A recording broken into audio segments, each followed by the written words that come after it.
చాలా బాధాకరమైన విషయం. ఎందుకంటే కొన్ని గంటలు గడుస్తున్నా గానీ ఇప్పటికీ ప్రభుత్వం నుంచి గానీ, అటు టీమ్ ఎవరైతే ఎస్ఎల్బిసి టీమ్ ఎవరున్నారో వాళ్ళ నుంచి గానీ ఎలాంటివి కూడా ఒక సమాచారాన్ని ఇప్పటివరకు మనకు ప్రజలకు గానీ, అందులో చిక్కుకున్న వాళ్ళకి గానీ, వాళ్ళ ఫ్యామిలీస్‌కి గానీ ఎలాంటి సమాచారం లేదు.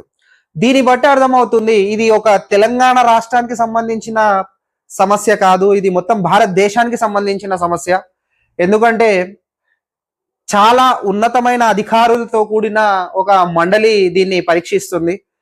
కానీ ఇప్పటి వరకు నేవీ, ఆర్మీ, భద్రత బలగాలు చాలా రకాలమైన భద్రత బలగాలు కూడా దేశంలో ఉన్న అత్యుత్తమమైన స్థాయికి చెందిన బలగాలు కూడా వచ్చి వర్క్ చేస్తున్న లోపల నుంచి వారి ఆర్తనాదాలు కానీ వాళ్ళు ఎలా ఉన్నారు, అసలు ఉన్నారా లేరా అనే ఒక ఆలోచన